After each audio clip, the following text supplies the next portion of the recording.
వెలుగులోకి ఎంఐహెచ్ అక్రమాలు.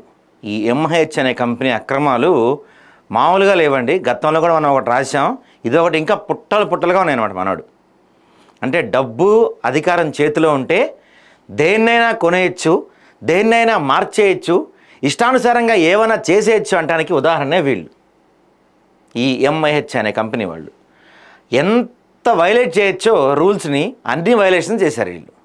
ప్రభుత్వ భూమిని దోచుకుంటారు, ఆఖరికి దేవుడి పేరు చెప్పి కూడా మోసాలు చేస్తారండి. వరంగల్ భద్రకాళి అమ్మవారి పేరు చెప్పి కూడా వీళ్ళు మోసాలకు పాల్పడుతున్నారంటే వీళ్ళ దురాఘాతాలు ఎంత దారుణంగా ఉన్నాయి, వీళ్ళ అక్రమాలు ఏ విధంగా ఉన్నాయో ఆలోచించుకోవచ్చు.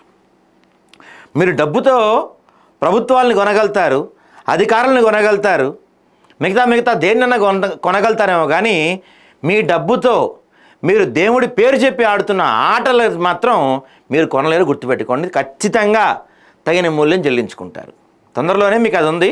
ఆదాబ్ హైదరాబాద్ ద్వారా మీ యొక్క కథనాలు, మీ యొక్క పాపాలు ఒక్కొక్కటి మేము బయటికి తీస్తాం.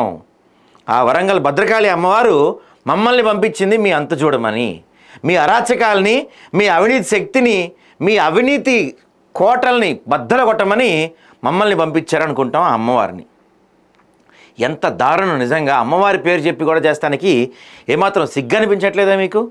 ప్రభుత్వ భూములను దోల్చుకుంటారు, అమ్మవారి పేర్లు చెప్పి అక్రమాలు, కోట్ల విలువలో అక్రమాలకు పాల్పడుతున్నారు వీళ్ళు. చూపిస్తే చూడండి, వీళ్ళు చరిత్ర మొత్తం చెప్తా మీకు. మైనింగ్ శాఖ అనుమతులు తప్పుదో పట్టించిన ఎంఐహెచ్ కంపెనీ స్వతహా వెంచర్కు అక్రమదారిలో వేల ట్రిప్పుల మోరం తరలింపు, కోట్ల రూపాయల విలువైన మోరం తరలించినా అడిగే నాదుడే లేడు. వెంచర్ దారి కోసం ఏకంగా 2000 గజాల ప్రభుత్వ భూమి ఆక్రమణ, అది కూడా ఒక ప్రభుత్వ పాఠశాలకు సంబంధించింది. దాదాపు 3 కోట్ల విలువ గల భూమి ఎంఐహెచ్ కంపెనీ మాయం.